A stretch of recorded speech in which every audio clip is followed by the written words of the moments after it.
Happy New Year, everyone. Thank you for joining the Fight with Teddy Atlas. I'm Teddy Atlas III, and I'm joined by International Boxing Hall of Famer, my best friend, my father, Teddy Atlas. How you doing, bud? I'm doing all right. Better. I was gonna say better than you. I know you're under the weather a little bit, and but it's in your blood. You're a fighter, and you know for 15 years in the NFL, you didn't stay 15 years in NFL working 19-hour days and sleeping in your office, sleeping on a mattress, and doing 2 days without sleep and all that stuff. You didn't do that without having some toughness to you. I know that you've been sick. It's been going around. I think it's going around everywhere that everybody's been sick for the most part. There's a flu going around. There's a virus, everything else. But again, I appreciate for those out there who are saying his voice is a little raspy today. I gave him a couple lozenges, but lozenges don't do the whole trick. And when we get one that does the whole trick, we will have a new sponsor. And we will be sucking on those lozenges. But thank you for dealing with not feeling great and being here. And Happy New Year, as my son just said to everybody out there.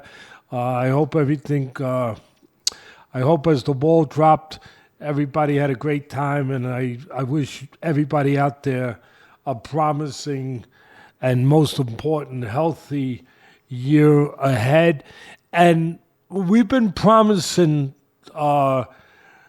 new things, right? My son has got a lot of ideas for a lot of changes, a lot of things coming down the pike. I won't get into it deep, but just be on the lookout for some really, really big interviews coming up and other things coming up. Matter of fact, one of the interviews you will be getting a peek at right after this show, and that's one that I know that you've been waiting for a long time, and that'll be with the very special Michael Bisping.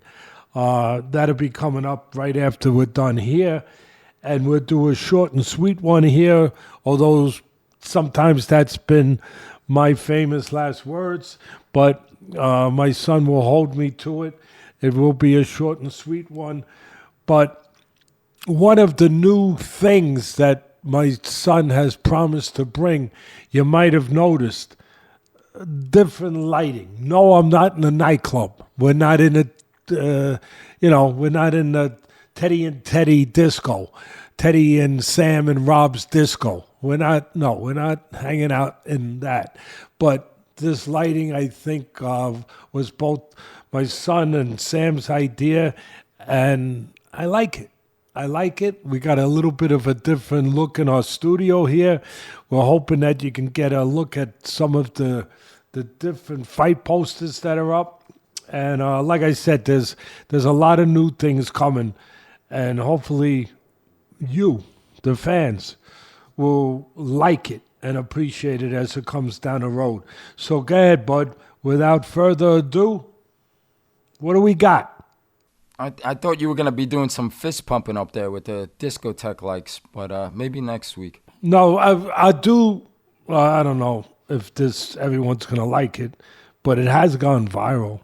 So, and it's not a great version of it, but I'll do a little bit of the Trump dance, all right? If John Jones can do it, you know what? I think I could at least give it a little. All right, that's enough dancing. We'll get into the fights now. But last week we did a boxing year in review, and today we're going to do our UFC year in review. And then we will jump into the interview, like you said, with the great Michael Bisping. But before doing that, we want to talk about an upcoming boxing match. We have a title fight coming up from Australia on Wednesday. Opetaia will be defending his IBF cruiserweight belt against David Nyika, who is 10-0 with 9 knockouts. Give us your thoughts. Opetaia is a 10-1 favorite headed in.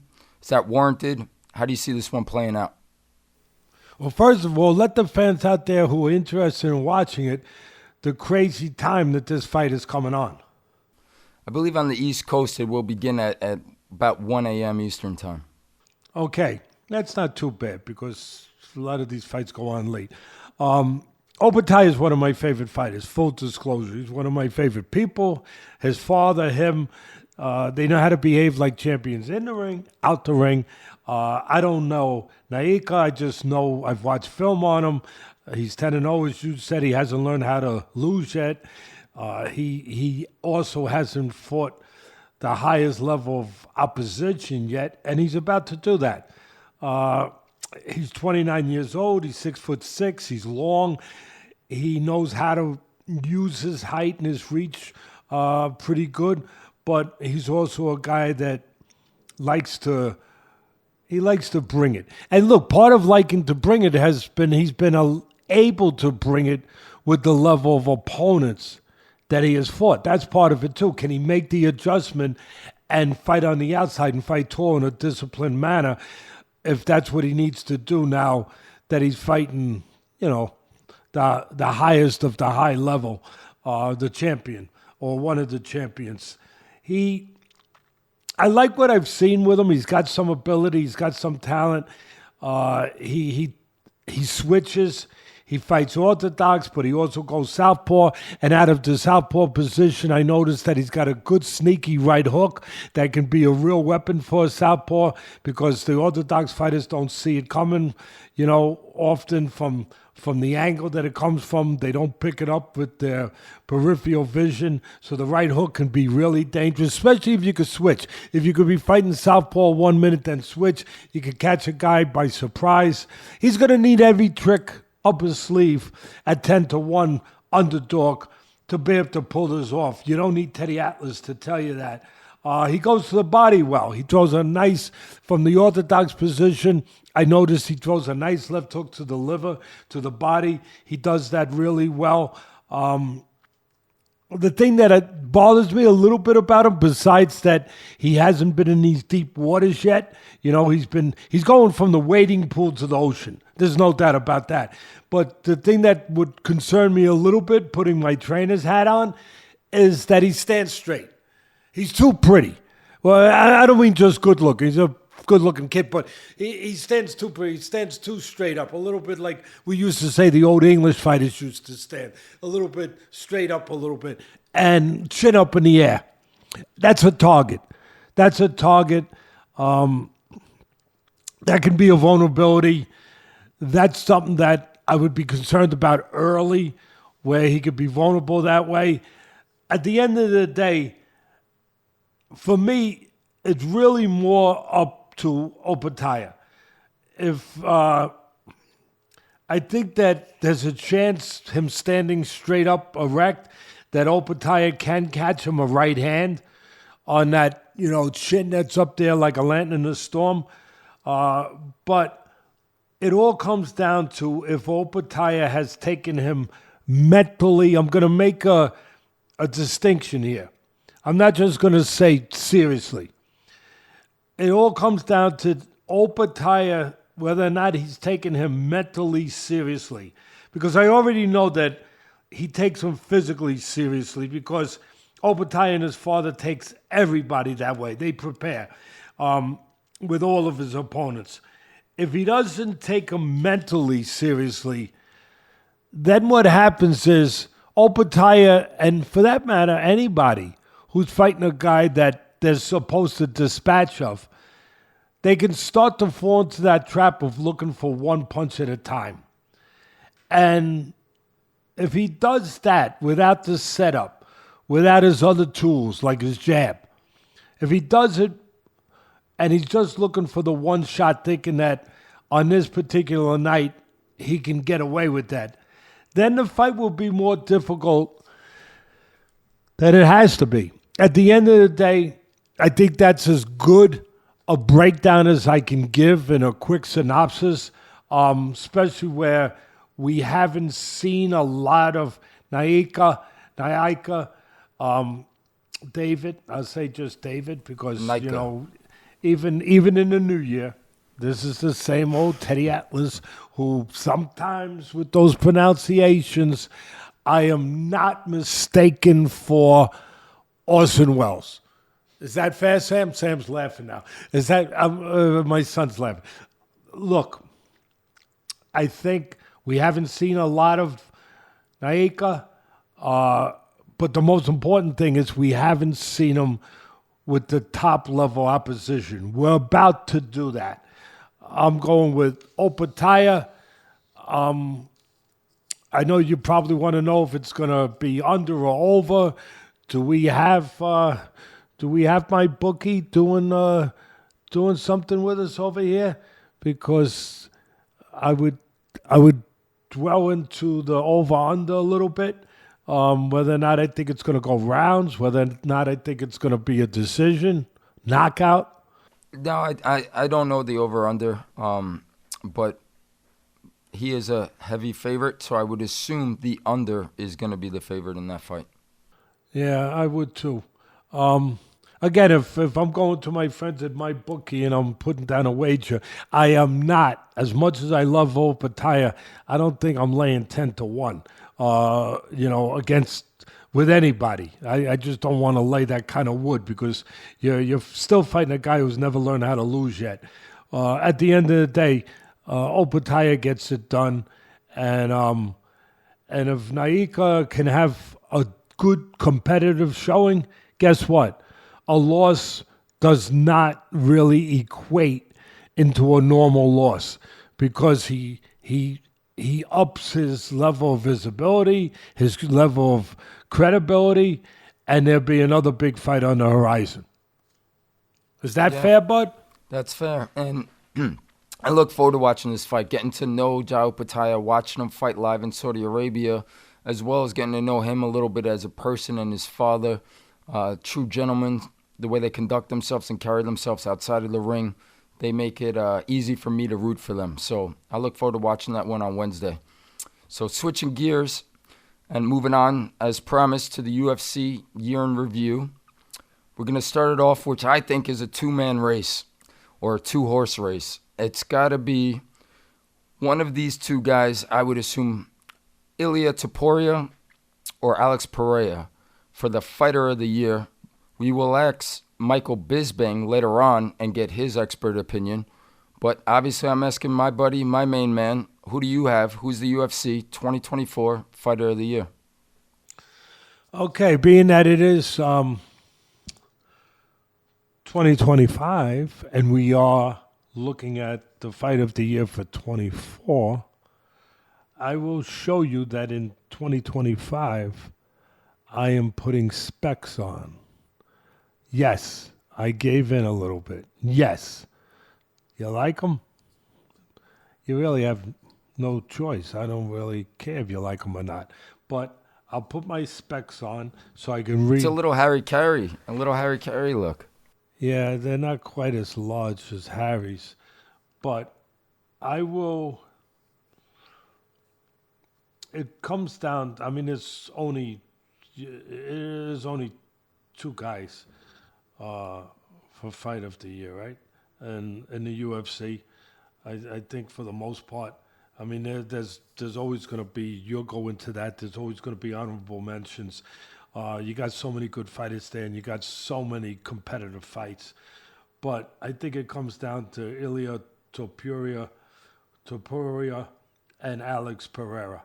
Both of them are just incredible years that they had. And at the end of the day, I'm going to go, it's to me, it's pretty obvious it's one of those two. And then you can go wherever you want to go. And you can't be that wrong. I'm going with Topuria. Again, I think it's the right nominees, both deserving special fighters. But I'll go with Topuria because I thought that he would be special before his fight with Volkanovski, where the whole world found out. He's the full package. To me, he looks like a pro boxer. The level of fighters he not only beat but demolished was incredible, as was Pereira's. And Pereira beat three guys in 2024. But I'm taking Topuria. I mean, when you come out and your first showing on a big stage is you knock out Volkanovski, you know, and I know he had been beaten by the before that by Makachev, but I mean Volkanovski was an animal. I mean, tremendous all-round fighter, tremendous striker. He knocks out Volkanovski in the second round, and then he goes and he doesn't just beat, but he knocks out a guy who's never been knocked out, never been stopped, who the consensus was, if he wasn't at that time the best boxer in the UFC, or the best striker, I should say, to use the right terminology, he was definitely one of them, Max Holloway. And to go and do what he did to Max Holloway, to knock him out in the third round, wow. So again, the level of opponents, I'm going with Topuria. What do you think? What do you think, bud? Yeah, I mean, simple math. I didn't need to go to Northeastern University. 3 is greater than 2. Alex Pereira did have 3 fights compared to the 2 at Topuria. But the way you said it, and when you put that kind of significance on the fighters that he beat, the great Volkanovski, Holloway after coming off of the momentum in the UFC 300 win against Gaethje, I would say Topuria as well for 2024 Fighter of the Year. I agree with you on that. Thank you. I would like to say, we'll take a quick moment and just say, hey guys, I want to take a quick pause to give a thank you to today's sponsor, Athletic Greens, the all-in-one daily drink to support better health and peak performance. As you guys know, both my dad and I are longtime fans of Athletic Greens. They've been a sponsor of the podcast since day one because we know it's the best supplement for overall health. These guys spent 10 years with top nutritionists and doctors to create this formula. It's made from 75 whole food sourced ingredients, has vitamins, minerals, prebiotics, probiotics, and antioxidants. This is like an insurance policy for your body's health and immunity. This is all you need to stay on top of your daily vitamin and mineral intake with 12 servings of fruit and vegetables. No need for multivitamins or whatever supplements you might be taking. 1 scoop of Athletic Greens in water has you covered all day. The special offer description for Athletic Greens to give our listeners 10 travel packs for free. So whether you're looking to boost your energy levels, support your immune system, or address your gut health, Athletic Greens is the way to go. Simply visit athleticgreens.com/atlas to claim the special offer of 10 free travel packs with your first purchase. I need some Athletic Greens right now, and I'll start feeling a lot better. With that being said, I'd like to then move to the next topic. Let's do the 2024 Fight of the Year. Who was your favorite Fight of the Year? All right, we got some good ones. I'm not going to go, I don't think I'm going to wind up going with the house favorite. All right? I mean, you got to talk about Max Holloway and Justin Gaethje. Wow. And the finish, and he calls it. He calls a knockout with 10 seconds left, and then he delivers a knockout. I mean, come on. That's the Fight of the Year, right, Ted? I agree. Not so fast. Oh. Not so fast. Not so fast. You know your pops. Not so quick. Yeah, you can't go wrong. But we were there to see that one, you and me. And we were also there. We've been very privileged to be at these fights with the great Charlie Monahan and all the great people of the UFC and all the great commentators and everybody else. But we were also there to see Esteban Robivis split decision win versus Daniel Selhuba at UFC 306 at the Spear, where, of course, Merab wound up beating O'Malley for the bantamweight title. That fight that incredible fight that really made me, it invoked memories of Mickey Ward, Arturo Gatti, Castillo, Corrales, back and forth, ebbs and flows. It looked like it was over, and it wasn't over. It was like reading chapters of a great novel. I mean, you couldn't wait to get to the next page and see, oh, what's going to happen here? That was a heck of a fight, bud. And again, I know it's going to surprise some people. I don't know how many people saw it. It was on the card of that big card at the Spear that I just said. And I know that there's going to be people probably attacking me in 2025 the same way they have attacked me in 2024. Why change now? Why change now? Why get, nervous about that now? I'm not gonna. Holloway, Gaethje, great. But Rabovi's and Sahuba, my fight of the year, buddy. That was a great one. As you said, sitting there ringside, watching at the Sphere, the ebbs and flows, ups and downs, the back and forth. I have to go with the one you mentioned first. For me, it's Holloway and Gaethje. UFC 300. We were also blessed to be there and watch that one live. No disrespect to the other guys, a little different caliber and more at stake on the big stage as the main event at 300. And these guys, they closed the show. And the finish, that's what has to make it, for me, the fight of the year. So with that being said, with a little disagreement, although yours... You never get out of the basement arguing with your father. I just want to tell... Oh, did I say that live? Did I say... Sam, are we live? Are we on? I'm out of the basement to another room. I'm moving up. I'm not there, but I'm moving up. You are moving up. You move just like the Jeffersons. Moving on up. Moving on up. One of my favorite shows back in the day. All right. Go ahead, bud. So keep moving. With that ending that I just spoke on, Holloway and Gaethje, that'll take me now what I think was the knockout of the year. But if you have something that could top that, I'd be very, very impressed. Who was your knockout of the year? I will not try to... I will not try to go down that road. I know when it's time to say okay and agree.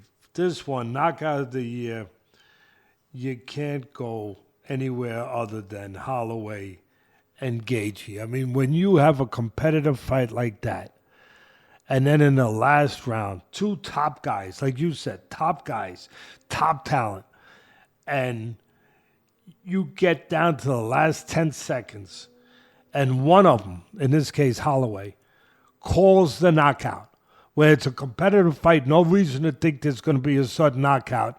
I mean, if there was a betting line right there, and there is live betting. If you were doing live betting, bang, you're putting the money, it's going, it's done. There's 10 seconds left, decision. Nope. Got to be careful. You got to be careful that gambling is gambling for a reason. It's a gamble. And sure enough, if you would have said, oh, yeah, this is going the distance, you would have lost. He calls the knockdown. He points to where it's going to be. And then what's he do? Lights out. Face first. Like Big John Tate falling when Mike Weaver hit him. How many of the fans out there remember that one? You guys remember that one? That was a real life Rocky moment. 15th round when they still went 15 rounds. And Weaver losing every minute of every round. And there's Big John Tate. And Weaver hits him a left hook. And he falls timber. He falls face first out. Out before he ever hit the canvas. That was what this was. Yeah, knockout of the year. There it is. Yeah, as you said last week with the boxing, no flickering, lights off. One I touch on for creativity of knockout of the year, but honorable mention is Shara Magomedov. I've never seen it before, the spinning double back fist or the spinning double elbow. in the spinning double back fist. But anyway, knockout of the year. We'll keep it moving. I'd like to hear your favorite in 2024 UFC. Who's the best striker for you? There's a lot of good ones. If I ask you to give me one, if you can give me one, who is it? Well, he's picking up a lot of hardware on our show. He's going to be called up to the stage again. Ilya Topuria, please come up and receive your second trophy of the night for Best Striker of the Year.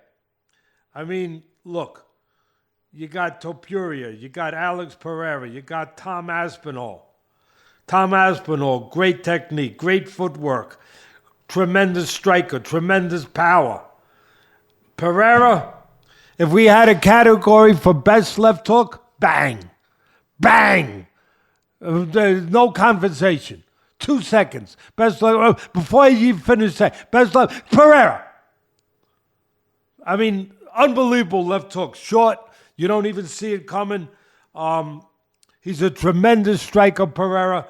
There's no doubt about it. But you got to, and his stare downs. Pereira, if you had a category for best stare downs, again, unless Sonny Liston comes back, or the old Roberto Duran, I don't know. I don't think you're doing any better than Pereira. But we're not talking about stare downs. We're not talking about left hooks. We're talking about overall striker. Ilya Topuria. I mean,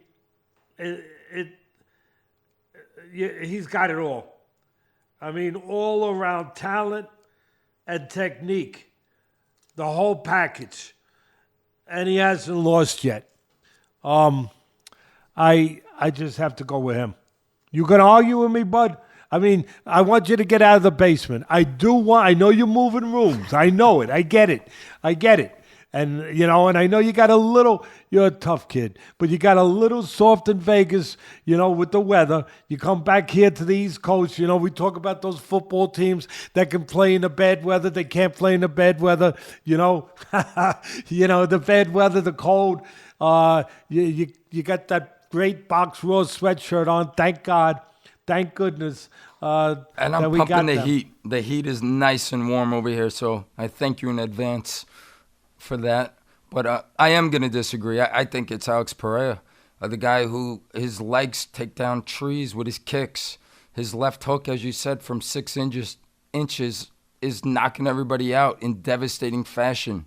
He's taking fights on short notice. It doesn't matter. The game plan, it doesn't matter what you bring at him. This guy finds a way. Again, like we said, a 2-man race before for the Fighter of the Year.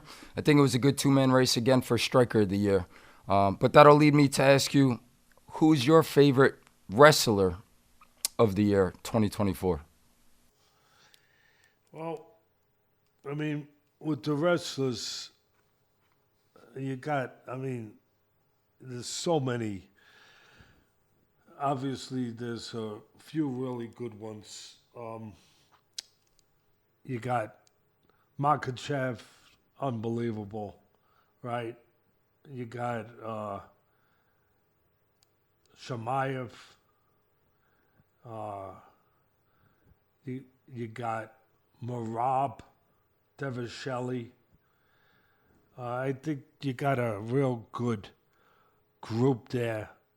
But for me, you have to go with the one they call the GOAT.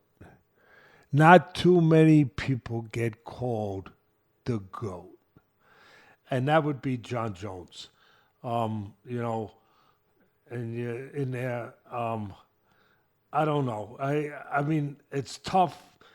I was thinking about taking Shamayev, although, as I said, the other two could easily be the right picks. I don't think you can go wrong in the names that I mentioned.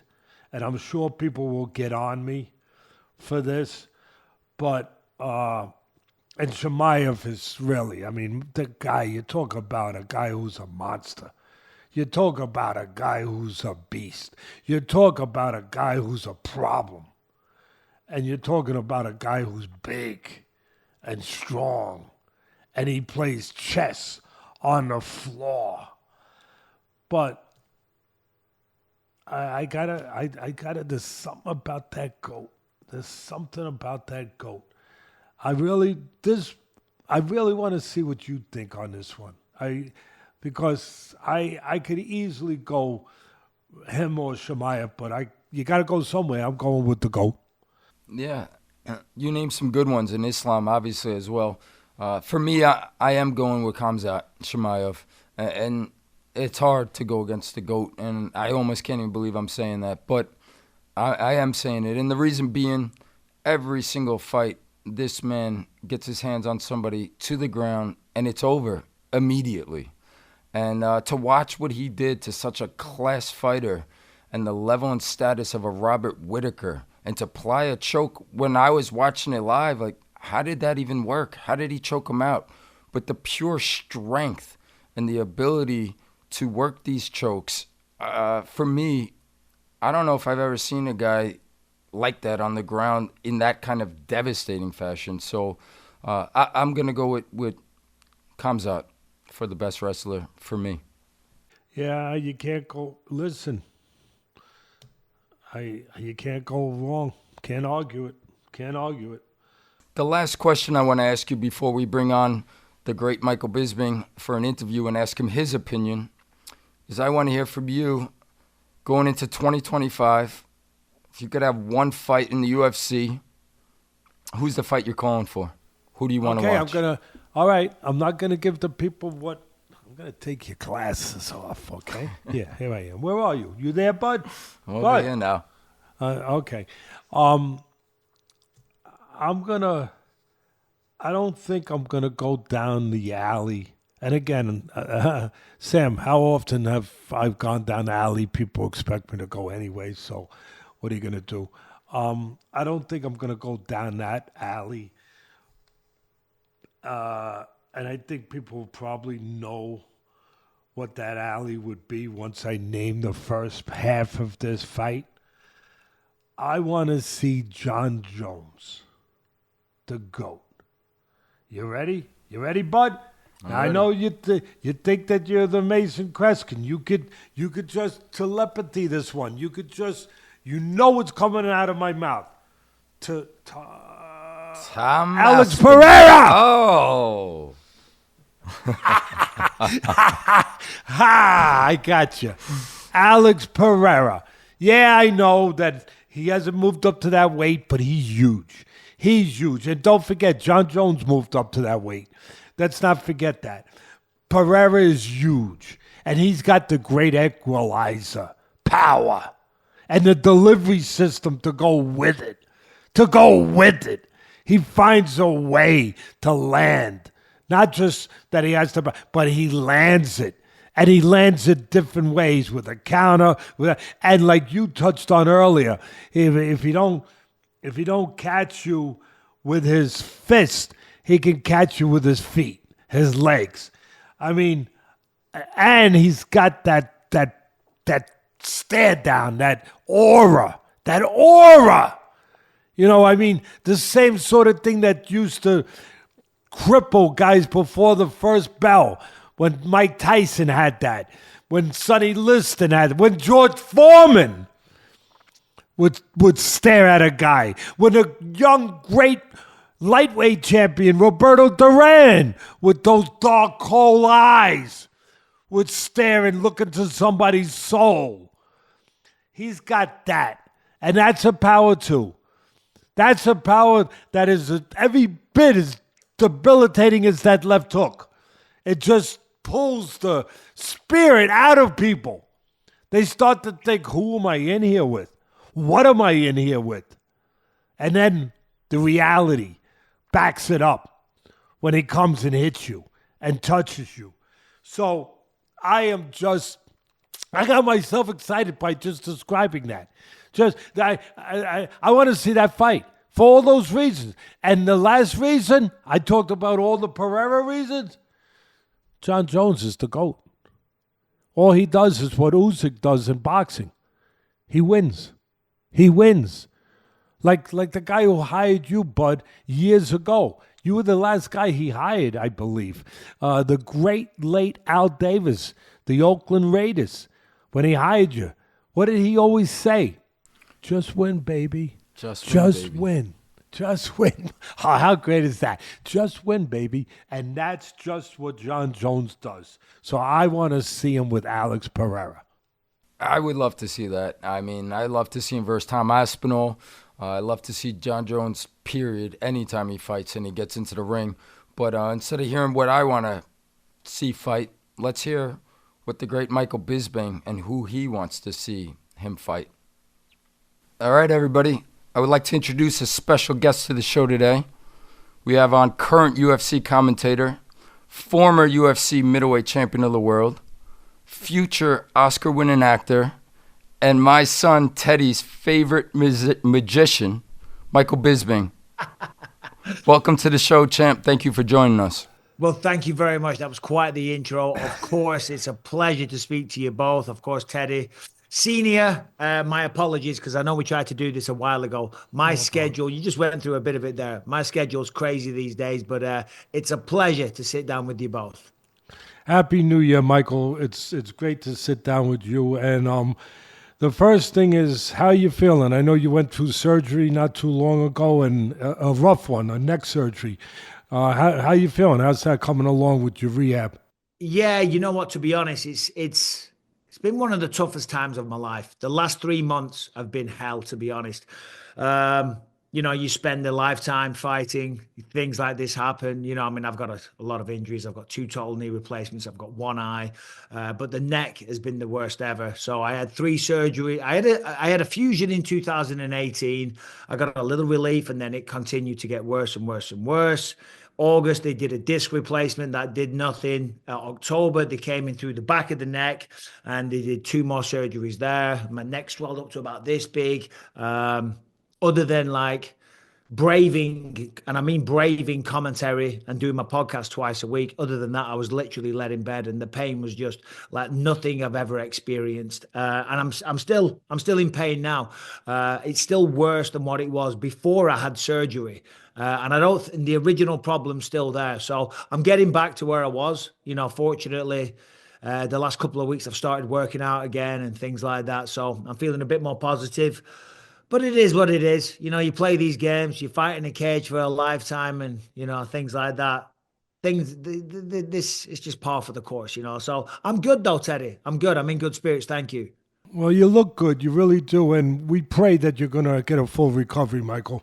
All the fans, I'm sure, are with us in praying that you will get a full recovery. No, I appreciate that. I'm actually going down to Colombia on Sunday to get stem cells. I've heard a lot of good things. So, it's just one step at a time. One step at a time. Regardless, I've spoke to some really good doctors involved with the UFC and stuff, and they're very confident. Listen, eventually we'll figure it out and we'll get to the root cause of the pain. It is what it is. I've got no regrets. I've got a great life. I've got a beautiful wife, 3 healthy children. I've had a good career. I've got money. I live in a nice house. You know what I mean? Like we're all other than me living in pain. And I feel sorry for my wife because she's going to deal with me complaining about it 24/7. She's a saint. Yeah, so is mine. I get it. I understand those. I understand such things. And with a little levity, before I go to the next thing, but just a tiny bit of levity, we do have a sense of humor, we do know how to laugh over here. Of course. I just also pray for the sake of the surgeon that it gets better. Because, well, to be honest, I'm trying to keep the guy on side. So when I go and see him, I'm being nice. I'm choosing my words carefully, but there's been a couple of times. For now, I understand. They did a disc replacement when there was no need for the disc to be replaced, so don't get me started, okay? No, I'm sorry. I saw the paperwork. He got paid $138,000 to replace the disc. I wonder why they replaced the disc. I'm joking. If you see this doctor, I'm joking. Get a sense of humor. Don't sue me. I'm joking.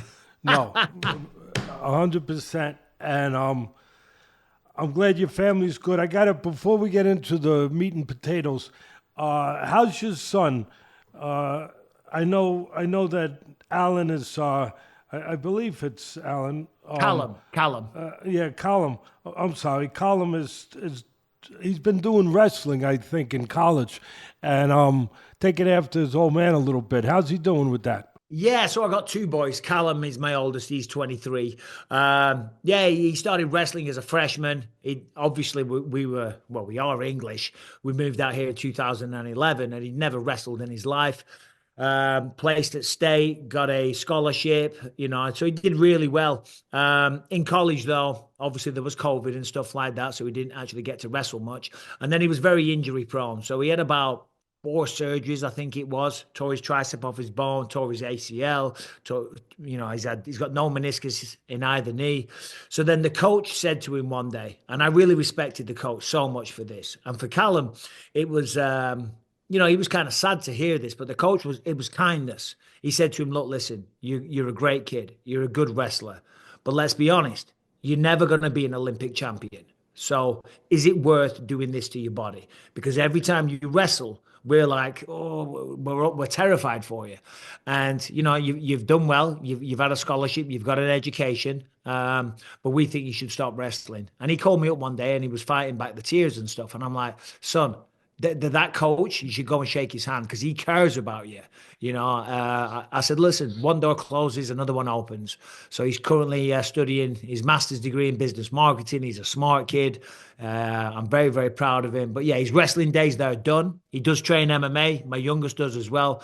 But neither of them are going to fight. You know how it is, Teddy. I always say, I fought so they don't have to. I grew up in a very working class town where there was a lot of fights growing up.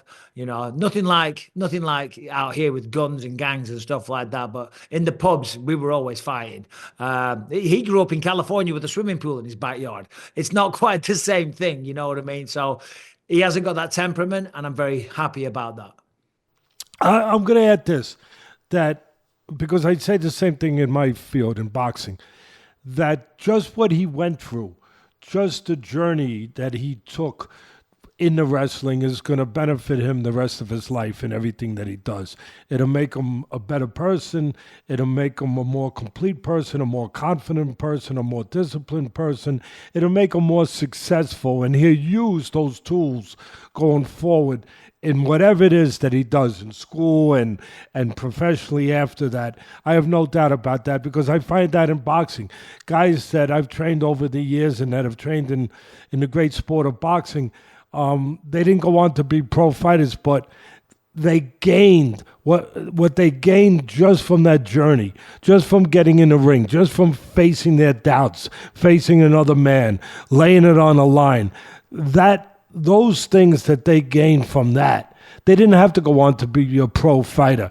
They still took those things, and it helped them become better in everything they did. I'm sure the same thing will apply to your son. Yeah, without a shadow of a doubt. I mean, it's in the short term. I mean, he got a great education. He's traveled the world going to international wrestling tournaments, so he's become worldly. But I can see the influences on him now. And in fact, when he was wrestling, I used to say to his coach, because obviously coming from the UK, wrestling isn't ingrained in our culture like it is here. And, I was always kind of dismissive of wrestling because I was more of a boxer and a kickboxer. And I used to hate the wrestlers, because I hated getting taken down. But I grew such a respect for what they go through and how hard they train. And I used to pull his coach to one side all the time and just thank him from the bottom of my heart, because even when they weren't wrestling, or it was the off season or whatever, he'd be taking them on camping trips and they'd be going on hikes and just making him a better man and a better person. And I can see all of those lessons still paying off to this day, because everything you just said, he is very disciplined. He's a great young man. So sports is so important for all youngsters, but certainly young men, I think, for sure. Michael, I think that if I had my way over here in this country, I would put boxing mandatory in all the middle schools. I think that it would help all of our kids grow. And again, they wouldn't have to go on and even have amateur fights necessarily, definitely not pro careers, but just the confidence that would give them, the direction, the discipline, the things we just talked about would just help them in everything that they're going to face the rest of their life in school and onwards. I really do. And I think it would be the same thing if a kid went into wrestling. You know, just that discipline, just that, again, just facing another man and not submitting, not giving in when sometimes we feel like doing what seems convenient, which is just to tap out, but you don't. Then you don't tap out in life in other areas. So I know some people say, Teddy, you're being a little rough here, caveman-like, saying that boxing or wrestling should be in schools for middle-aged kids or middle school kids. But I really do think it would benefit. No, without a shadow of a doubt, and I totally agree. I mean, there's so many life lessons, and I do feel like, I mean, yeah, okay, you guys have wrestling and a lot more sports, but in the UK, there's nothing like that. There used to be boxing a long time ago. I think in the 70s, they kind of eradicated that.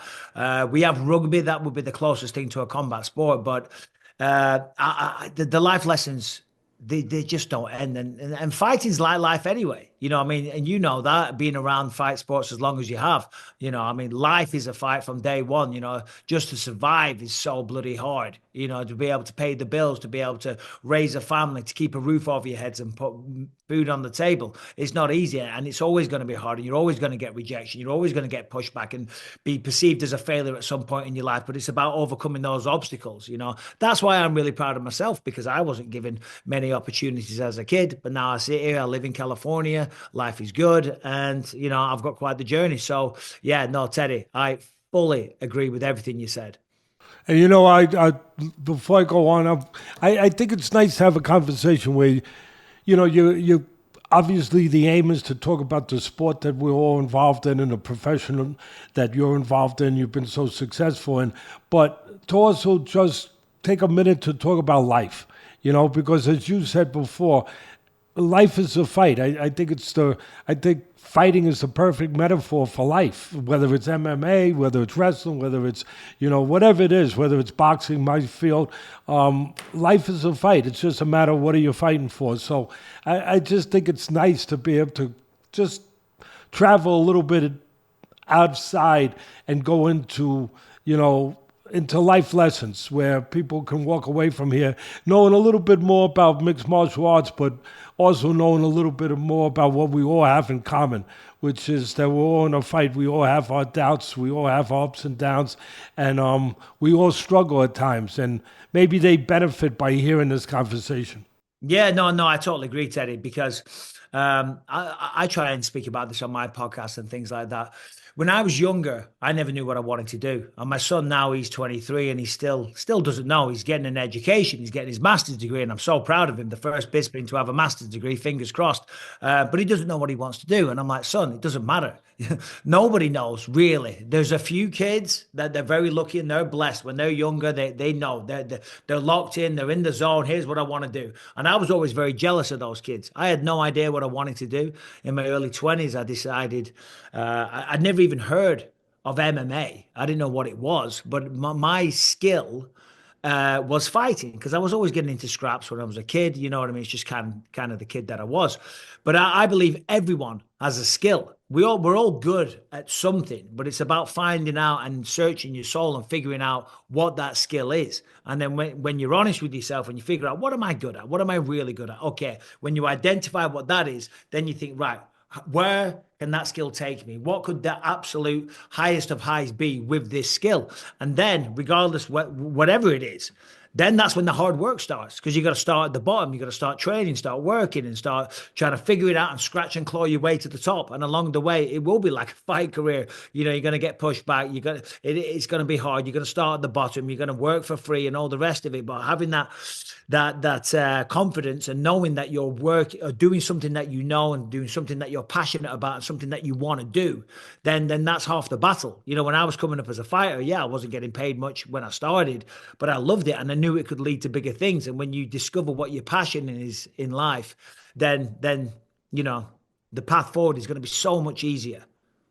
No, just, you know, that I didn't think that there would be a segue into what I'm about to say, but a friend of mine gave me, you know, wants me to look a little smarter for a kid that was just mostly in fighting all his life. Didn't finish high school. So I try to get as much help as I can from people to look a little smarter. And he gave me a quote the other day from one of the great philosophers, of which I am not, and Aristotle, one of the great philosophers of human time. He one of his great quotes was, and it's something you just went into, the beginning is more than half. Just think about that for such a simplex statement from one of the great philosophers of all time. The beginning is more than half. Sometimes, like your son, what he said, I don't know what I want to do, but he began. He went to school. He took a step. Mm-hmm. The beginning is more than half. Sometimes that's all a kid needs to know out there. What am I going to do? I'm not sure. I don't know what to do. I don't have... Just get started, like you said, with whatever it is that you have some kind of passion for. Get started. Get to the starting lane. And the rest will take care of itself. It will happen. The beginning is more than half. I feel so much smarter just having said that. I like that though. That's but it sums up exactly what we're talking about, because once, as you said, the beginning, the realization, just getting that concept in your mind, that is more than half. Because all the other stuff along the way, okay, it's work, it's sacrifice, it's this and that, but you're going to be doing that anyway. Life is work and sacrifice and repetition and the same old over and over again. But when you've got a plan and you're going somewhere, because of that one day, as you said, the beginning's more than half, or as Aristotle said. Well, you can I'm stealing say it was me. Yeah. The great Teddy Atlas. No, more than half. Come on. Yeah, I'm gonna say Michael Bisping says the beginning is more than half. Yeah, no, I'd get it wrong though. So I'd say more than 3/4 or something. I'd butcher it. You know? Well, you have to put your touch on it. All right, here we go. Before we get into the real fight stuff, I know you have a lot. My son kind of opened up. He touched on this because I think there may be an Academy Award in your future. I know you have a lot going on, multidimensional as you are. How's the acting career going? And tell our audience a little bit about your latest role in the movie Den of Thieves 2, because I saw the first one. It was great. You made a cameo at the end. And I just like to know, and I think our fans would like to know, how is the sequel and, how'd you enjoy the experience? Yeah, well, thank you, Teddy. And talking about stuff like this, because this is so alien to me, this is where I kind of get like a little bit embarrassed and cringed out, because I don't think or consider myself to be an actor or whatever it is. I have another movie coming out soon called Red Sonja, and I filmed that 2 years ago in Bulgaria. And I was out there and I was with this great guy that we're still friends with today called Luca, and we were talking about it. And he's a fantastic actor, and we're chatting away. And he was talking about acting stuff, and I said, well, I'm not an actor. And he said, yeah, you are. What are you talking about? He said, I've seen your history or whatever, your IMDb. You've done like 15 films. I said, yeah, I'm not an actor. I'm a fighter that does a bit of acting, because I feel like a fool that has kind of gotten carried away with himself and thinks his shit doesn't stink if I start talking about acting and stuff like that. Of course, along the way, fighting for the UFC. Nobody's ever going to think about that. No. Let me say one thing for me. Nobody would ever think that if they know 5 minutes of Michael Bisping, because you're who you are. You're about as real as it gets, and there's no pretense with you. You're just. You're about as real as it gets. What can I tell you? But I do struggle with it because, listen, being a fighter, right? And I haven't fought in many years now. And my life currently still to this day is basically still just trading off being Michael Bisping, the fighter. You know what I mean? And it gets exhausting because it's a hustle. Yeah, I commentate and I've got a steady role there, and I absolutely love that. I do the podcast, I do this, I do that, I do seminars, I do appearances. I find myself doing a movie, I do whatever. I'm clutching and catching and doing this and that and hustling all day, every day, trying to make a living and take care of my family. And along the way, I got an opportunity to do a film years ago in 2009. Absolutely loved it. Was very passionate about it. Did some training because I wanted to do a good job, and then moved out here. Got myself an agent, and it slowly went from there. So it is something that I enjoy, something I find challenging, something that, believe it or not, I would love to do more of. But also at the same time, I take it all with a pinch of salt. You know what I mean? If more comes, fantastic. If it doesn't, and then oh well. As it happens, I've got 4 films coming out soon, besides to undo everything I just said. But there's nothing new on the pipeline just yet. Get the tux ready. Get it Let's ready. go. I don't think so. Get, but Bad guy I don't number want. one. I die in everything. You know what I mean? Normally I got to put on a Russian accent or whatever, but you know. Den of Thieves though it's fun, and it's gonna be a good movie. Oh, it's going to be brilliant. Den of Thieves 2, I think it comes out this Friday. Honestly, Yeah. it's going to be absolutely fantastic. My part in it, again, it's not the biggest role. You know, blink a couple of times and you might miss me, but I'm in there, and I'm blessed to be a part of it. The whole cast and crew, they're all awesome guys. We Nice, filmed that nice. out in Tenerife, a little island off the coast of Spain, and we had an amazing time. So, yeah, but the film's Great. going to be sick. The first Do you one was get amazing. do you get to hit anybody? No, I didn't, sadly. But I can tell you a funny story real quick. Yeah, sure. So Cyril Gahn, he's in the movie. He's in the movie as well, right? Yeah. And on the first day, I was there with Ice Cube's son, O'Shea Jackson, right? And this guy, great guy, very good at what he does. He's Looks just like Ice Cube too. I'll tell you, it's no, amazing. he really does. And this military specialist was training us on the guns and how to walk and everything, so we looked legit. But the guy was talking to us and treating us like we were, like he was a drill sergeant in the army. Like he was screaming at us and talking, you know. And he was like, "You don't ever point a gun at anybody. If I see anybody messing around with these guns, and rightly so, and you're pointing a gun, you are off this set. I don't care who you are, what your name is, who your dad is, and things like that, right?" So we're like, okay, we get it. It's serious. We're not messing around. Anyway, Cyril Gahn was meant to be there, but he was late. His flight got delayed. So he shows up a little bit. He shows up like halfway through the training, right? And he walks So in. he missed this instruction He from. missed the whole thing, right? Yeah. So he walks in, and like the military guy, he's like, "Okay, have you ever used a gun?" And he goes, "Yes, but of course," in his French accent. And he takes the gun off the guy, and he goes and points it right at him and just pulls the trigger about 5 times. He goes, "Pa pa pa pa pa pa pa pa," and starts like messing around. And then he does like a front roll. He's going pa pa, like he was like a spy in like a kids thing. And I was laughing my head off because this guy was pissing me off. And Cyril just came in and it was great. It was awesome. Yeah.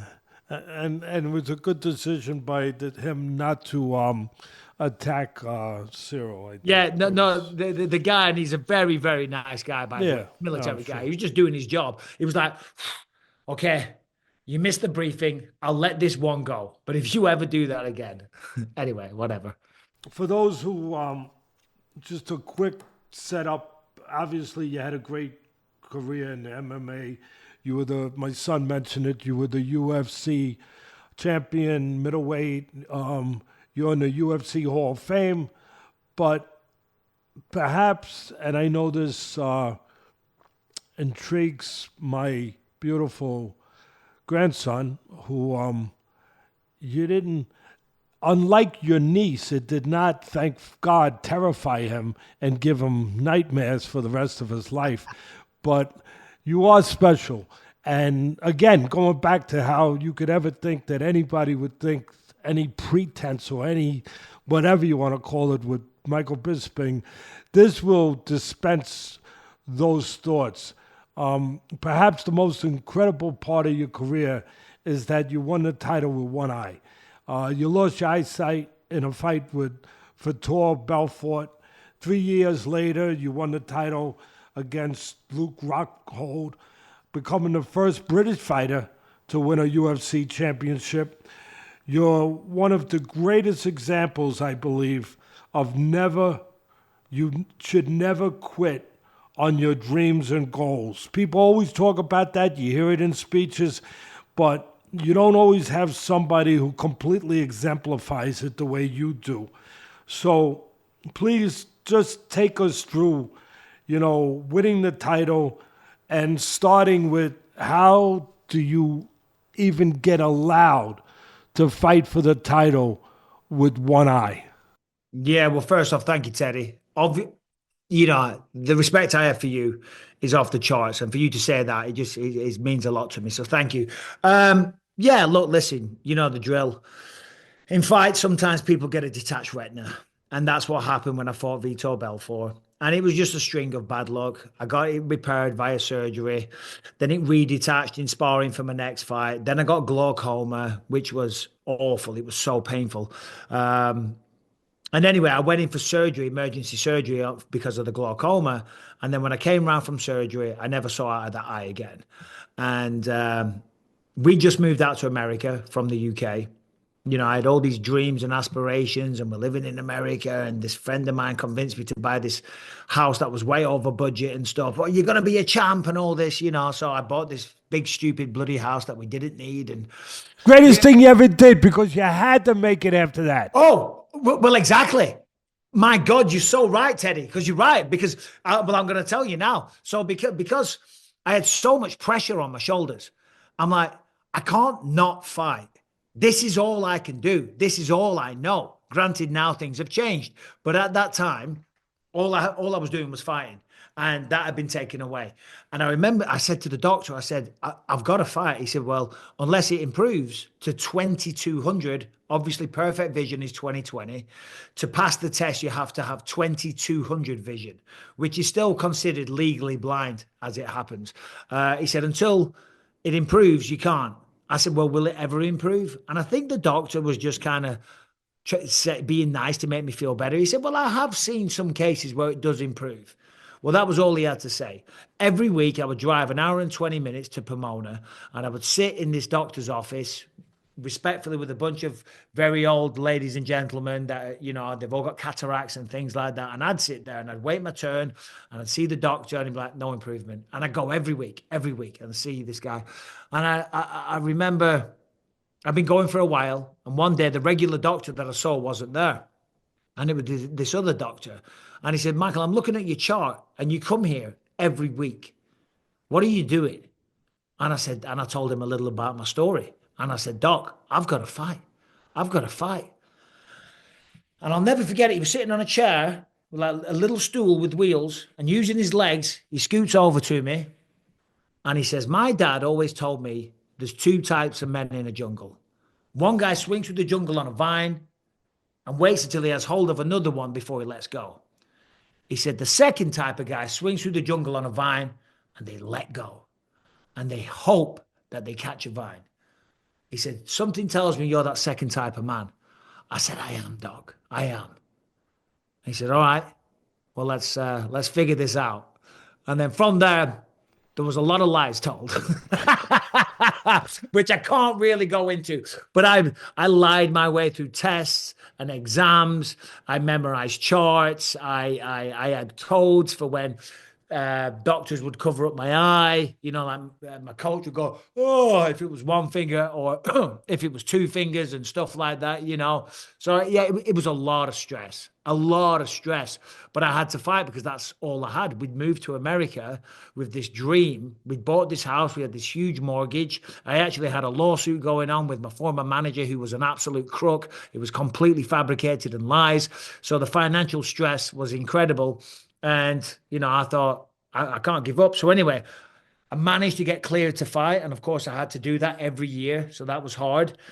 But fighting itself with one eye was also very challenging as well. The depth perception still bothers me to this day. You never get used to it. Like, for example, if I'm going to go grab a glass, it'll take me a couple of grabs to get it first time.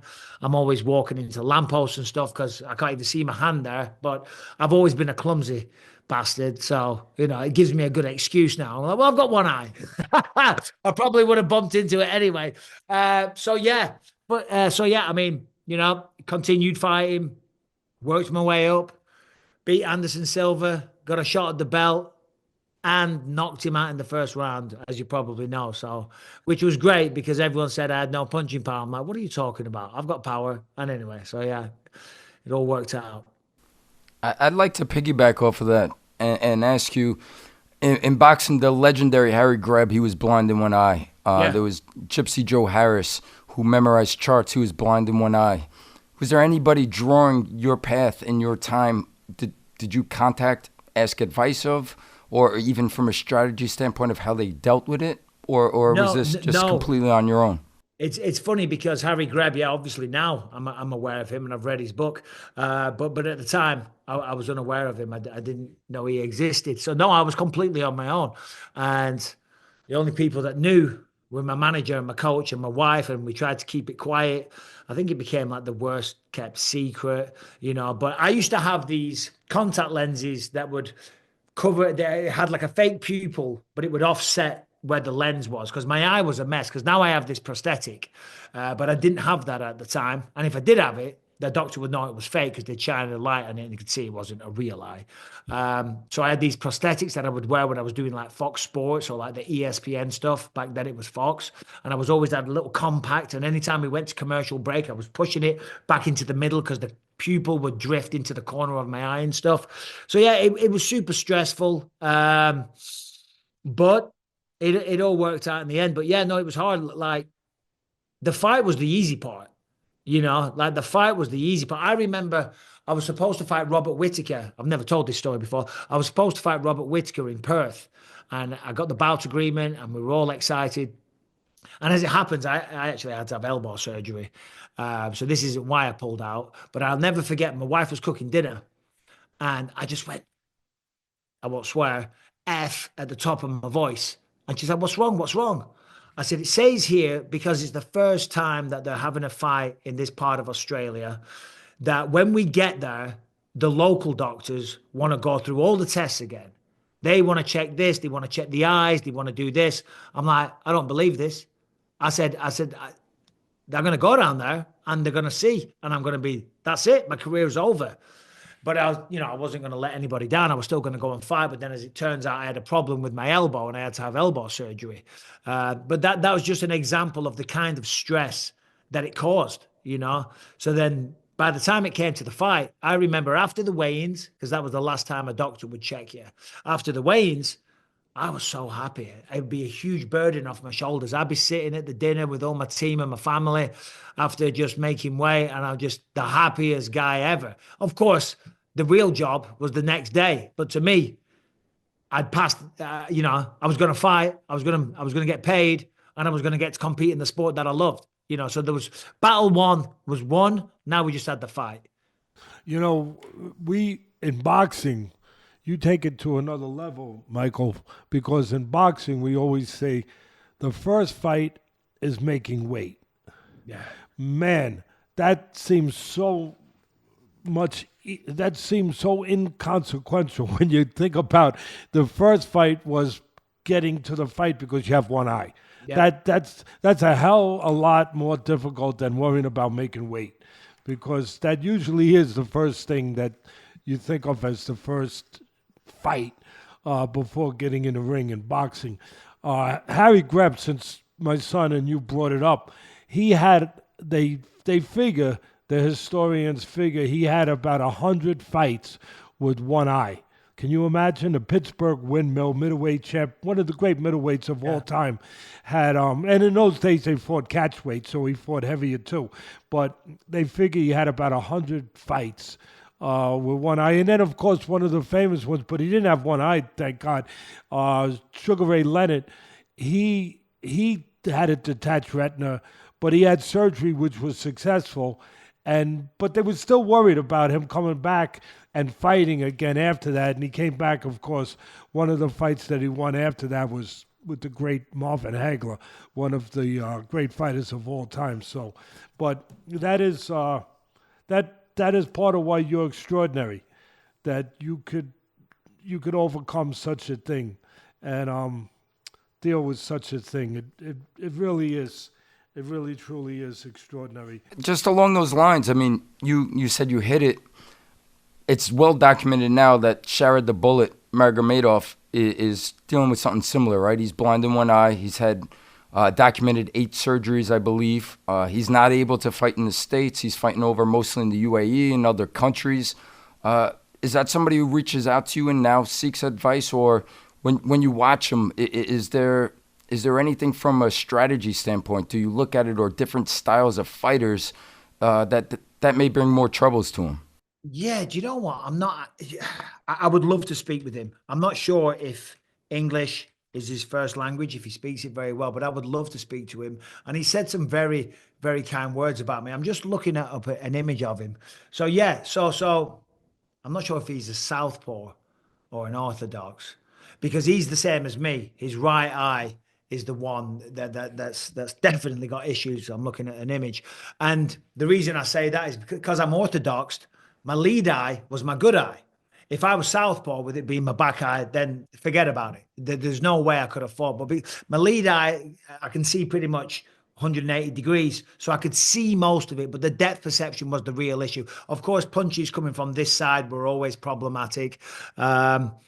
But I mean, you just got to compensate in other areas. I mean, that's kind of what I said to myself. So, right, obviously, I've got to get as skillful as possible, and I got to make sure that in every other department, I just push it as good as I can, be in the best shape possible, as strong as I can be, as technically sound as I can be, and just, leave no stone unturned and work harder than the other guys and respect the sport. And that's kind of what I did. I mean, I knew I was always at a disadvantage, but look at Harry Greb, look at the people that you mentioned.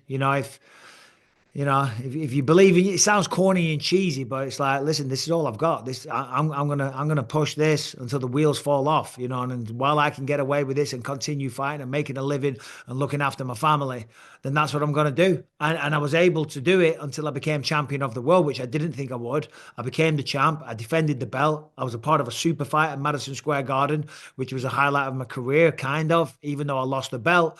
It was by far my biggest payday, but just to compete at Madison Square Garden in the super fight was amazing memories. Then I took another fight 3 weeks after that because I knew I was retired. I knew I was done then. But I thought I'll have one more for the road. And then in that final fight, I started having problems with my good eye. And that's when I was like, all right, I'm done. I'm done with this now.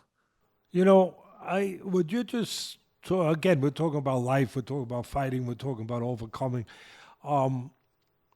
I often say when people ask me, Teddy, what's the difference between today's fighters, and we got some great fighters, don't get me wrong, but today's fighters and the fighters back in the golden era of boxing where you have stated very clearly, being me, that you believe that some of the fighters from the 20s to 30s to 40s were some of the greatest fighters ever. Some of them had 200, 300 fights. You're never going to have an era like that. They fought catch weight from lightweight, like the great Sam Langford. He fought from lightweight to heavyweight, and he beat everyone. And you had these special fighters, and again, you have special fighters today too, and you have more advancements today with the science of training, with everything that's in the nutriments, just everything, diets, everything. But there's still something to be said about those eras of fighters that made them really special, not just for me, but their accomplishments, some of the things they did. Like I don't think you could even fathom a fighter today fighting 200 pro fights or fighting like Henry Armstrong 35 times in 1 year and doing it several years and fighting all 10 rounders and 15 rounders and top fighters and Sam Langford fighting 40 rounders and 20 rounders. I don't know. And what I say when the people ask me, why do you think that you don't have the fighters today of that kind of mental capacity to overcome some of the things that they've overcome in the past in the eras that you're talking about? And one of the things that I say is, and look, God bless them, but one of the things I say is today, I think sometimes it can actually be a detriment when you have too many options. I think the people today, the young of our day today, they have too many options sometimes. And sometimes when you have too many options, you don't have to, you just don't have to chisel yourself down to where you need to get to overcome something that might be in your way. You don't, because there's an option. There's an alternative. There's a way around it. you had no option. So if somebody asked me, you know, hey, what was the greatest asset that Michael Bisping had? You know, his character, his ability to overcome, his mental tough, all of that. Of course, that's all of it. But I would say the greatest thing Michael Bisping had was he didn't have an option. And when you have no option, you know what? People sometimes just find a way. Well, that's it. When you're backed into a corner, what are you going to do? You got to fight. Simple as that. And I hear what you're saying about, you know, the new generation and things like that. There is other options, but in many ways as well, I do feel sorry for today's younger generation because it's very, very hard in different ways than we had it. Life was a lot simpler when I was younger, and I'm sure when you were younger as well. This day and age, the world's a bloody crazy place. Good luck to them trying to make it in this economy, buy a house and get started on the property ladder and all that type of thing. You can go on all day. But you're right, there is a lot of options. But going back to what you said, yeah, I mean, what else are you gonna do? I mean, this is that was Yeah, but all you I didn't could know do. yourself, Michael, until that was put to you. You didn't know yourself that you could go there. And you never would have known if you weren't forced to go there. Do you want to know something? This is crazy because I see old interviews of when I had fights, and I think, who was that guy? There was never, ever, ever a doubt in my mind. I did not give a shit, pardon my language, that I had one eye. I didn't care at all. I still felt I can still fight. I can still do this. I can still compete in the gym. I don't care what the doctors say. I don't care what the tests say. I know I can do this. And I would see myself win a fight and then be speaking to, you know, in my post-fight interview saying, I'll be the champion one day and all the rest of it. And I sit back now as a 45-year-old man and think, where did this a-hole get his confidence from? Do you know what I mean? What was he operating on, you know? But you got to have that self-belief. And I had that through, Urgency. Urgency. well, yeah, I guess that could be another word for it. Desperation, no choice, no option. But the point that I'm saying, and you've said it very well, is that I often, when I'm talking to people, ask me to talk to teams and to different fighters and different groups of people about, you know, getting to that place. And I often put it at this, I make an analogy this way, that the real special ones, and I think you're one of them, but the real special ones, the ones that accomplish something very special, they have the ability, like we all do, to go into a room in their house, so to speak. We're going to call our life, our body, you know, just us, our house. They have the ability to go into a room they had never gone into because they never really had to go into it before. And they go into that room not sure what's in that room or what they're going to find in that room. But they get forced to go into that room. And they go. And they go in that room and they find what they had never found before, what they had never known existed them inside them before, because they never had to go quite out there to that place.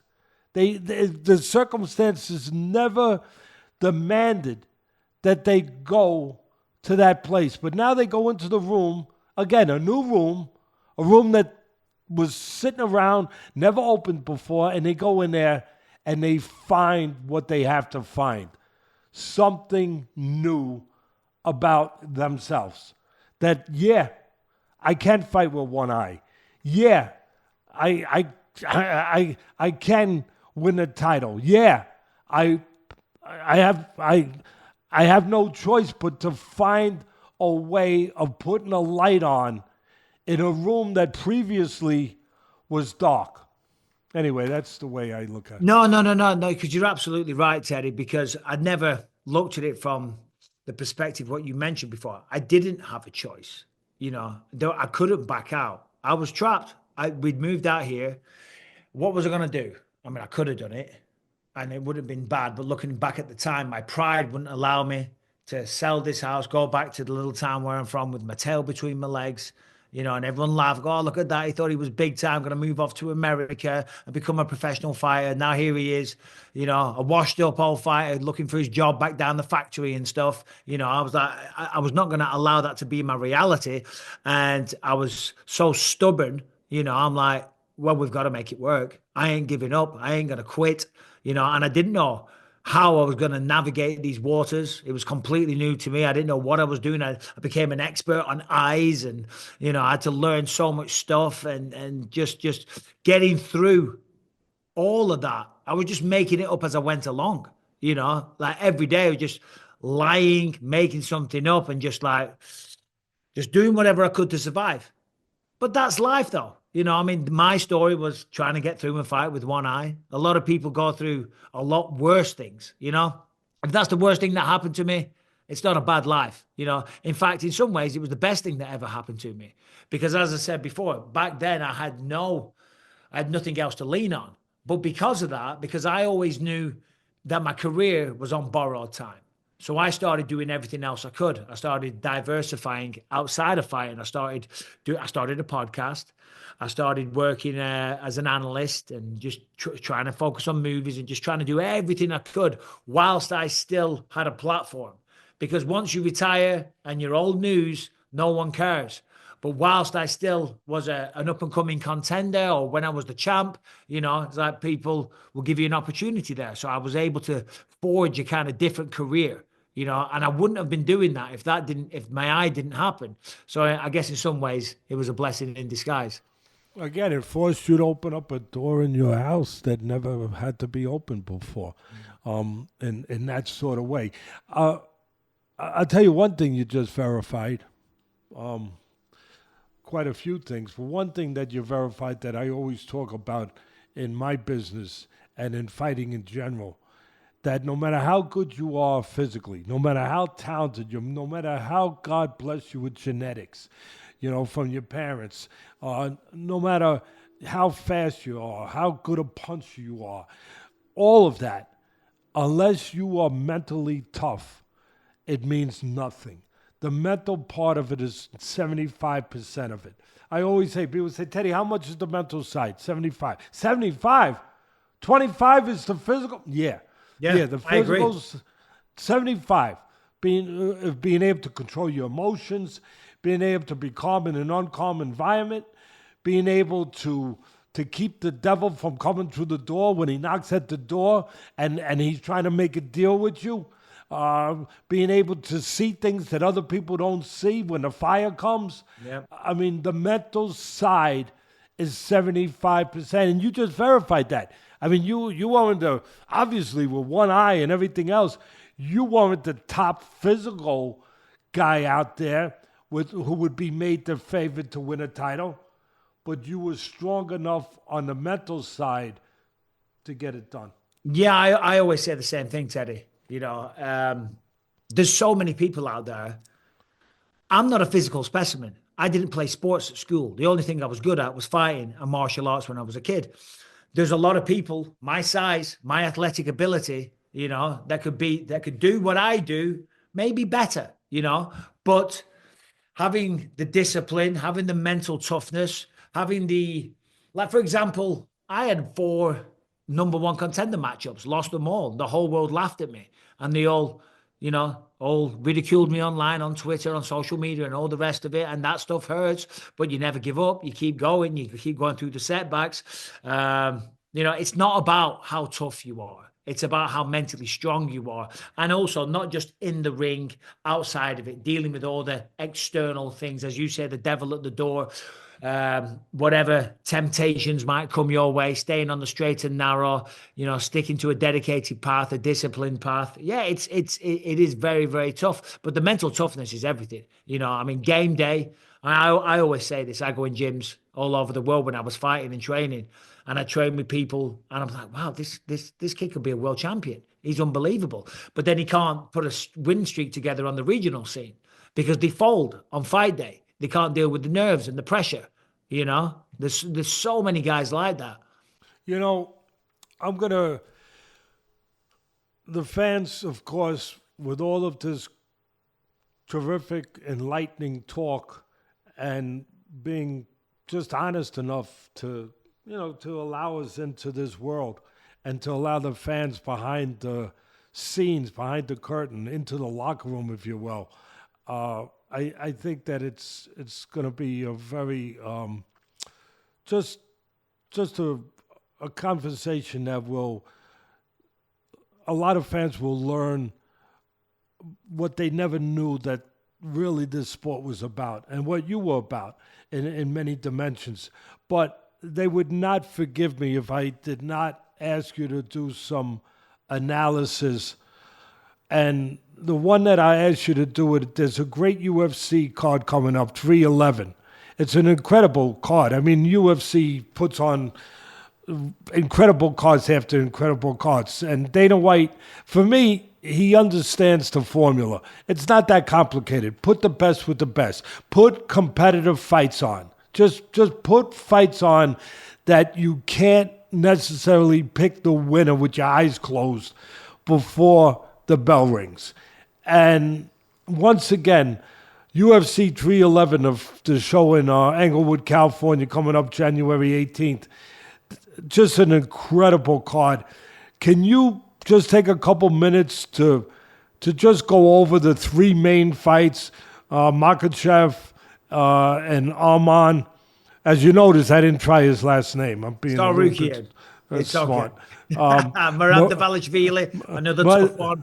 Umar Nurmagomedov. They're not doing you any favors here, Teddy. No. You don't want a kid. You don't want a kid from Staten Island trying to pronounce those names. Believe me. Yeah. And so, can you?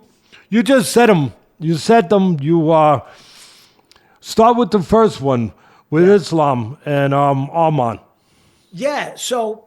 This is a rematch, of course. We all know, if you follow the sport, Islam Makhachev, tremendous. I think he's on a 14-fight win streak now, so he's doing unreal things. He had that one loss to Adriano Martins where he kind of just got clipped. Outside of that, he's dominating most people. He's had a couple of moments here and there, but that's the fight game. But he's dominated everyone. He's got great wrestling. He's got excellent striking as well. The striking's catching up to the wrestling all the time, but he's got a great mind. And of course, he's a dominant champion. This is a rematch. They fought, I think, Arman Tsarukyan. It was his UFC debut. He was only 22 years old. He took the fight on short notice, and he was able to make it a really competitive matchup. He had some good moments. These are both wrestling specialists. Arman's probably got slicker striking, to be honest, but he got out-wrestled in the first fight, ultimately, to simplify it.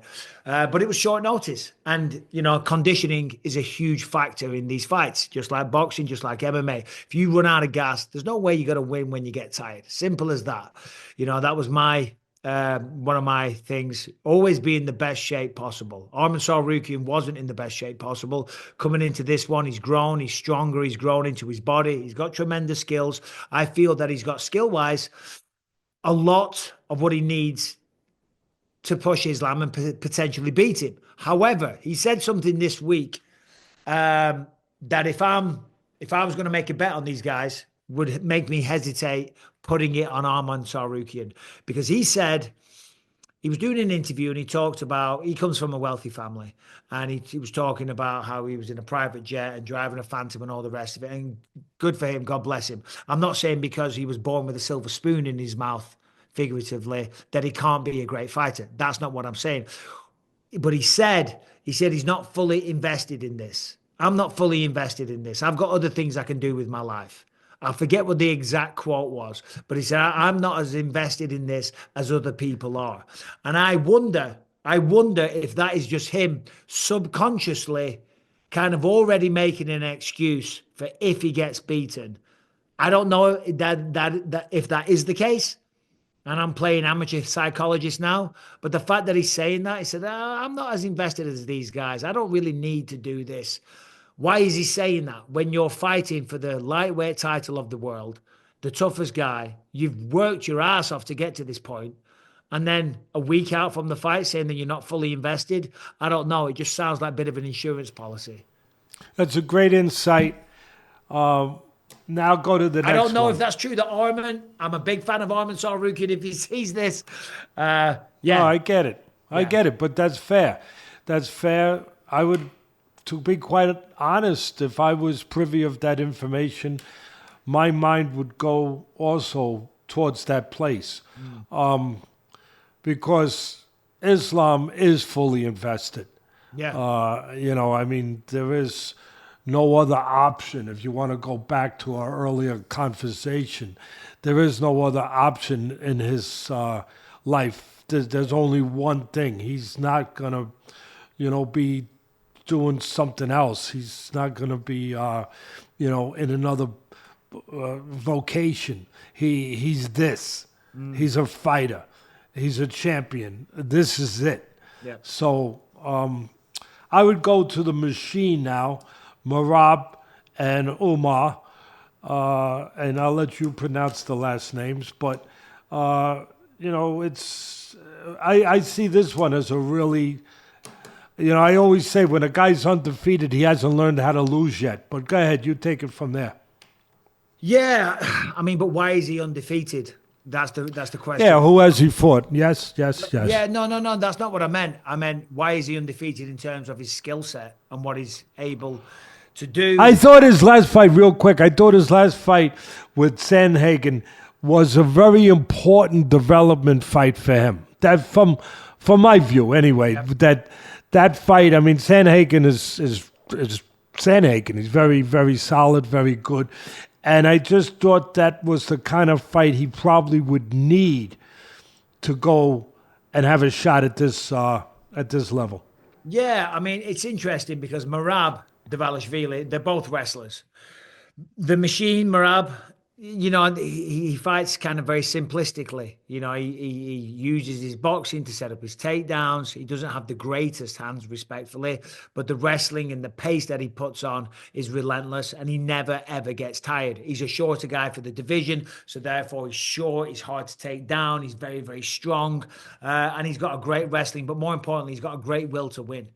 So all those things together, it makes him hard for anybody. I mean, look what he did to Sean O'Malley. Go back for 1 second on what you meant by why he's undefeated. Umar. Yeah. No, what I meant was, well, look at him. Look at who he trains with. Look at who his coach is. Look at from the environment where he lives. Dagestan, Makhachkala, they are turning out champions left, right, and center. That's what I meant. Why is he undefeated? Not a knock on his competition, just given the circumstances and the surroundings and the environment that he was kind of raised and trained in. That's why he's undefeated, because he's got Khabib Nurmagomedov at the helm, who by all accounts is a tyrant of a coach in the gym. I mean, he pushes these guys to the absolute limit. Also, you got to factor in, he's a Muslim. So he's not out partying. He's not drinking alcohol. Like a lot of other people, you get a bit of success, you get a bit of fame. Maybe you're in the nightclubs and you're drinking and you're having late nights.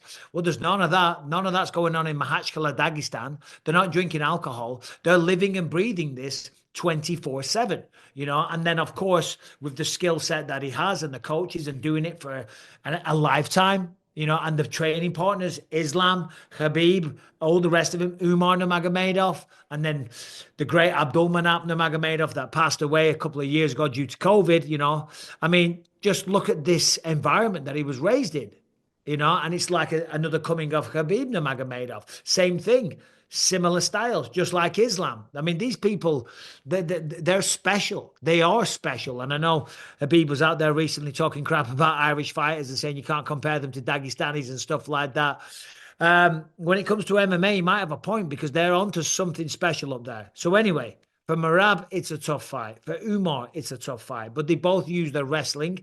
When two good wrestlers go up against one another, a lot of the time, they cancel each other out. And then the fight plays out on the feet. I think Umar's the better striker on the feet. I think he's a little bit taller. But that doesn't matter because one punch can change everything. So I don't really want to give a prediction on it because I don't know who wins. But I expect this one to turn into a striking match, to be honest. Yeah, again, tremendous analysis. All right, let's go to Jiri and Jamal Hill. This is going to be a good one. I'm excited for this one. I mean, Jamal Hill is doing a great job of turning everyone against him and kind of turning into a heel. You know, obviously he was the champ. He relinquished the belt because he tore his Achilles, and then he got a shot against Alex Pereira, got knocked out, kind of came up with an excuse or a logic or a reasoning to him why he got knocked out because the referee stepped in, and then Pereira did that, and then they allowed it to fight, and he punched him in Jamal's head. That's like, well, hold on, everything was kind of messed up. I wasn't ready. But as you know, fighters, we have this ego. You know, if we can make or factor some kind of reason as to why that happened, rather than say, no, you were beaten by the better man. You were knocked out by the better man. He doesn't want to think like that. So he's coming up with this scenario where, nah, this is why I got knocked out. And I think he truly believes that.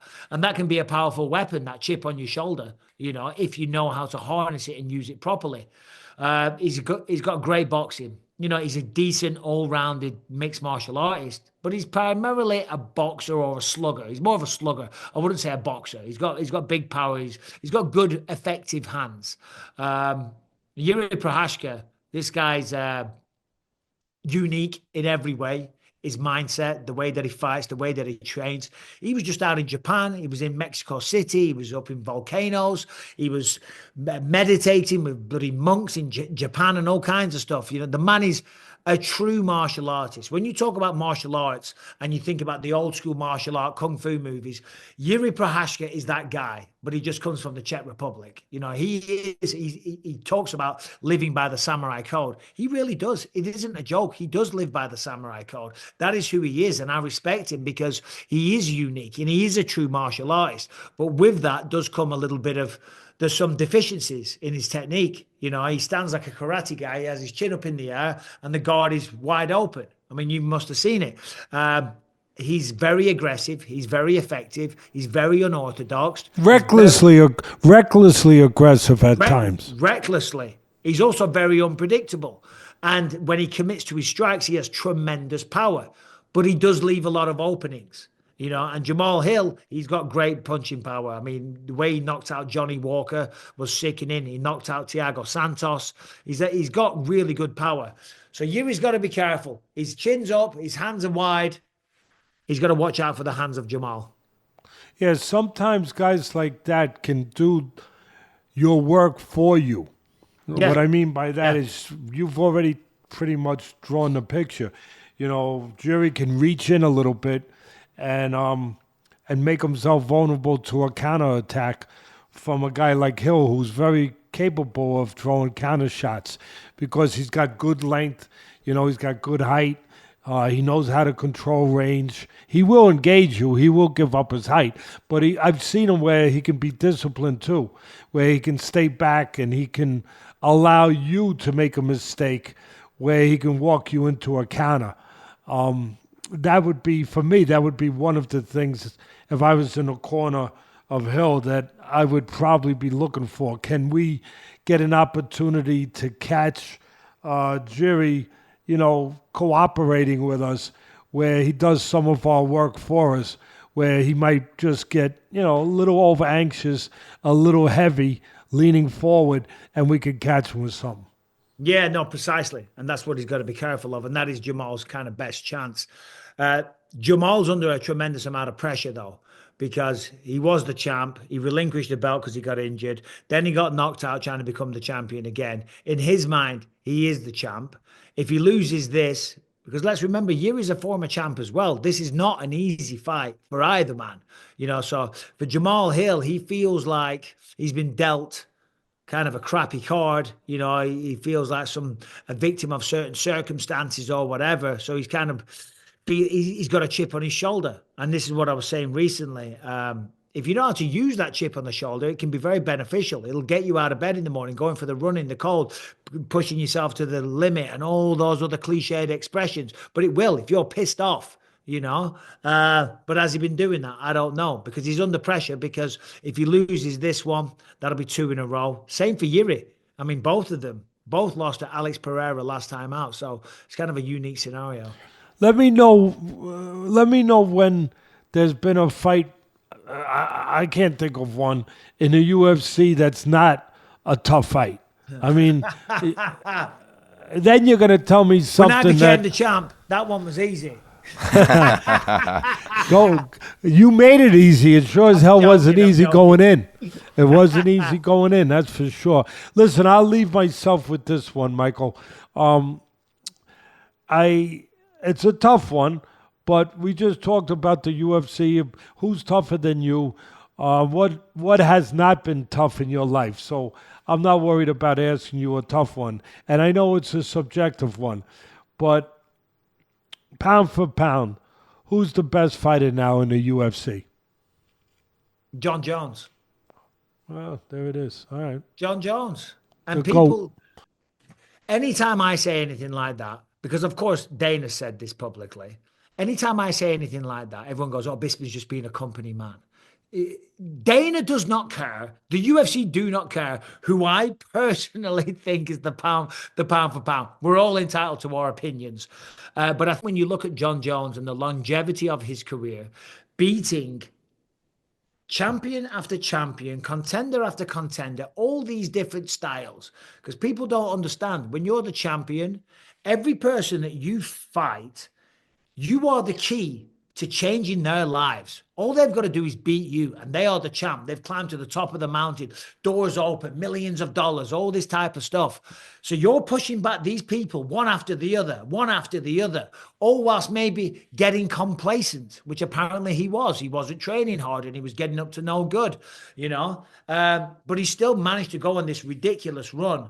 And granted, all right, Cyril Gane was a very stylistically favorable matchup, and Stipe Miocic, 42, probably wasn't the best version of himself, but that's not his fault. I still think when you look at the body of work, yeah, probably. Are we saying pound for pound? Yeah, we're not saying greatest of all time. Pound for pound, right now in the sport, maybe the only competition is probably Islam. Greatest of all time. You set yourself up. I'm Greatest of sorry. all time, George St. Pierre or Anderson Silva. For them both. Grab it, Ted. We had a debate earlier, and we did our year in review UFC fights. And these two boxing guys would like to hear your opinion from the expert. Who's fighter of the year in 2024? And going into 2025, if you could make any fight, one fight, who do you want to see? Okay, fighter of the year is between Ilia Topuria and Alex Pereira, of course. Pereira defended the belt 3 times in 6 months. Unbelievable. But I think it's Ilia Topuria. He only fought twice, but he beat Alexander Volkanovski. Wait, let me say one thing. Brilliant minds think alike. Yeah. Go ahead. I'm sorry. No, it's fine. Listen, he beat 3 good guys, but they weren't. Oh, it sounds so bad. They were 2 of them are former champs, but you know what I'm saying? They were good matchups, shall we say. I've got to be careful what I say because I'm not trying to be disrespectful to the guys. Alex Pereira was probably very heavily favored going into all 3 of them. That's what I'm trying to say. That's a polite way of putting it. They're all very dangerous fighters. He beat them all. He did it spectacularly. Congrats. But Topuria knocked out Alexander Volkanovski. And yeah, there's a kind of a conversation because he was knocked out by Islam. But whatever, he was going up a weight class. He beat him. And then he knocks out Max Holloway, who's never been knocked out before. So I think Ilia Topuria. But regardless, there's no right or wrong. And we didn't know how good Topuria was until we knew. Oh, I don't know. I feel like I did. Seeing what he did to Volkanovski, and then just No, I mean before that fight. Yeah. Before that fight. I mean, going into those 2 fights. I mean, I had seen a tape on him before the Volkanovski fight, and I got to be honest, when I saw it, I was like, am I watching a top fighter, boxer, or am I watching an MMA fight? I was like so impressed. I was like, wow, Volkanovski, if he doesn't know he has his hands full, he better find out fast. Yeah, because boxing, unbelievable. Wrestling is really high level. Apparently that was his first martial art when he was like 5. His jiu-jitsu is really high level. But more importantly, the mental side, it is incredible. When you speak to this guy, It's the confidence that he exudes, but it's not arrogance. It's just self-belief. And he puts it across in a way that's not overly arrogant. He just believes in himself. But then he goes out and he backs it up every step of the way. So anyway, he's pretty special. And how about for Dream Fight 2025? One or three? One. Right. Oh, Dream Fight is Tom Aspinall, John Jones. And even though I said pound for pound, number one right now is John Jones, Tom Aspinall will beat John Jones. Wow. Wow. I believe. I believe so. Yeah. Is it partly youth? Is it, I mean, does that play into it a little bit? You know, it's obviously it's skill sets too. Aspinall's very skilled as a striker. He's got good legs. But John Jones is known as the GOAT. So what do you base that on? Yeah, well, it sounds pretty hypocritical because I just said he's probably the pound for pound. Yeah. That's historically what he's done on paper up until now. This fight has never happened, and it's just me speculating that I think Tom would beat him. But you got to remember, John fought at 205 pounds, right? Tom could not dream of making 205 pounds. Couldn't dream of it. He's far too big. He's a gigantic man. He's 6'5". He's broad. He's thick. But he's super agile as well. He's extremely fast. He's very disciplined. His jiu-jitsu is very high level. That was his first martial art. He was teaching adults jiu-jitsu at 15 years old. He can wrestle. He's humble. He's a hard worker. He's explosive. He really can do it all. And the power in the hands is phenomenal as well. I don't think John Jones... And he's been active. Yeah. I don't know if that... John has not fought anybody like Tom Aspinall, right? With the power that he has. He hasn't faced anybody like that, or the speed, or the aggression and the self-belief. Someone that's going to go right at John Jones, swinging like a maniac. And granted, Tom hasn't fought anybody like John Jones either. That's just a fact. Going up through the heavyweight division, they're not the most skilled guys. They're dangerous guys, but they're not, you know, the bigger the guy seems the skill kind of, you know, it does this, you know what I mean? Some of the heavyweights... You know, I'm not saying bad about heavyweights, but some of them, they've got a spare tire or two and they're not hitting, you know, jumping, spinning, flying kicks and omoplatas and reverse triangles and stuff like that, you know. But Tom can do all that stuff, you know, but he hasn't fought anybody like a John Jones. So the closer the fight gets, the more nervous I get for Tom. But I do think that Tom would probably catch him.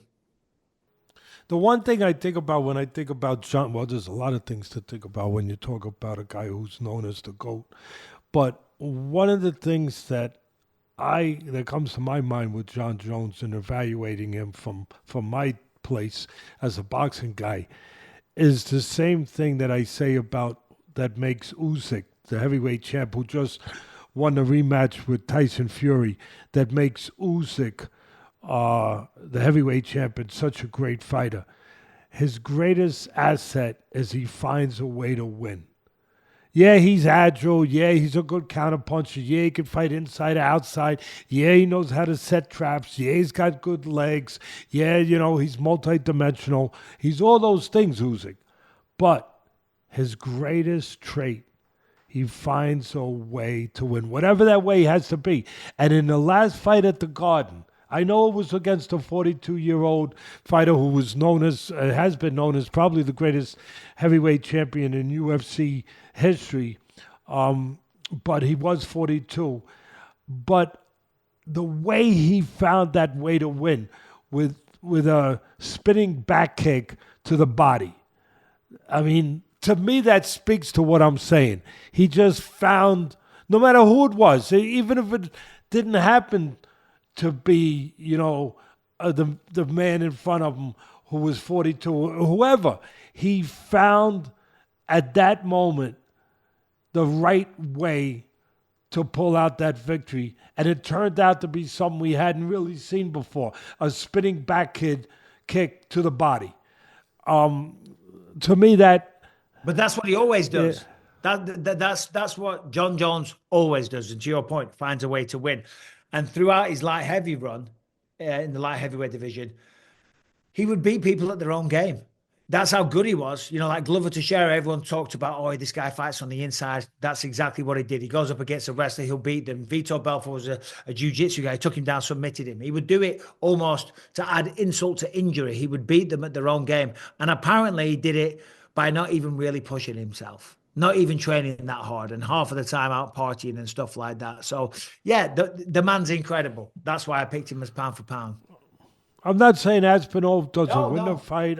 All I'm saying is that he will, before the night's over, he will find something that will give him a chance to do what he's done his whole career. Because me and Tom are friends, but this is not why I say this. And it might be something completely unexpected, too. Well, exactly. So I said when Tom won one of his fights last year, in London, I forget which one it was. I did a post-fight show, and obviously it was a great knockout. It was quick, and I was like very high on him. I'm like, oh, John Jones couldn't hold a candle to this guy, or hold a torch, or whatever the expression was.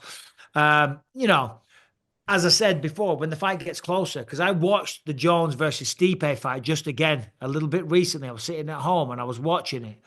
And I was like, oh, look at this. Look at the variety. Look how he's never throwing the same shot twice. Look at everything that he's doing. The way that he hit the foot sweep and got him down and just mauled him on the ground. That's why Tom has not fought anybody like John either. You know, somebody that is as multifaceted, as experienced, as tricky, as crafty. And more importantly, as you know, the most important skill that any good fighter has, the intelligence. A thinking fighter is a good fighter. Jones is a smart man. Costamato, my mentor, used to always drill it into my head, Michael. He said, Teddy, being tough is a prerequisite in our business. I mean, come on. You're supposed to be. There's different levels of tough, don't get me wrong. Yeah. But you got to be tough. If you're, I mean, it's not the opera. So he would always say to me, Teddy, you got two tough guys. Here they are. And one is smarter. Bang. That guy goes up here and he becomes twice as tough just by being smarter. Yeah. Of course. No, it makes perfect sense. And to a lot of people, they don't understand that. As I said, the thinking fighter is definitely the better fighter. You know, you got to slow everything down in your mind. You got to look at it all. You got to analyze it all. You got to be thinking about it. It's not just aggression. It's not just going out there and swinging wildly, closing your eyes. That's what the layman thinks. You know, it's so much more complicated. Michael, thank you. Teddy, unless you got something else, bud, you go ahead. Promise, Michael, we'd be about 30 minutes. So be it's mad at my father, not at me, Michael. My wife made a beef bourguignon.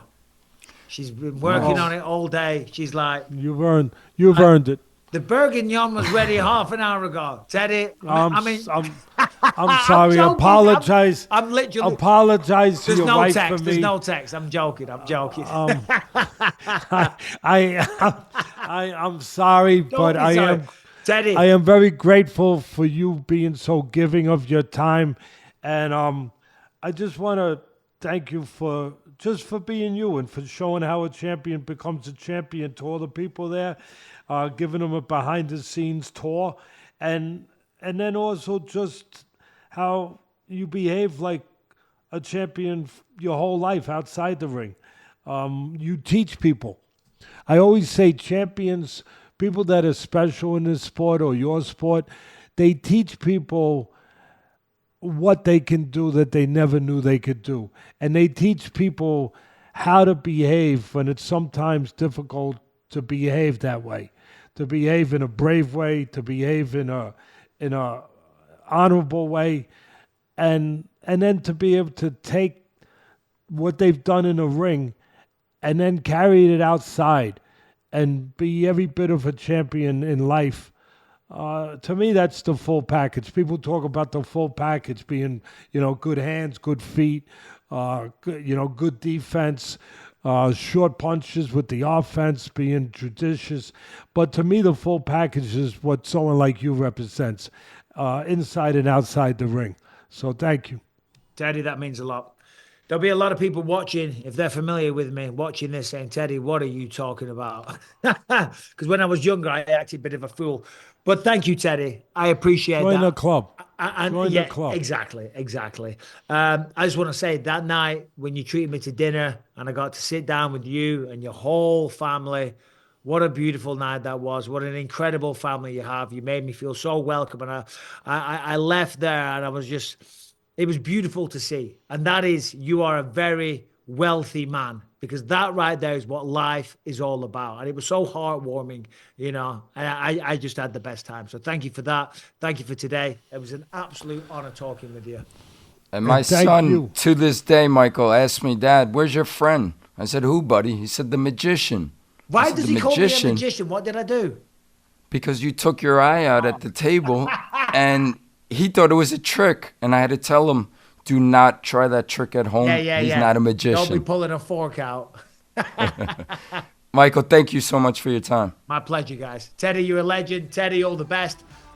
I'll say goodbye. I'm going to go have some beef bourguignon before my wife divorces me. Please apologize. No, don't be silly. Don't be silly. Hey, guys, an absolute pleasure. Thank you. Thank you, Mike. Thank you.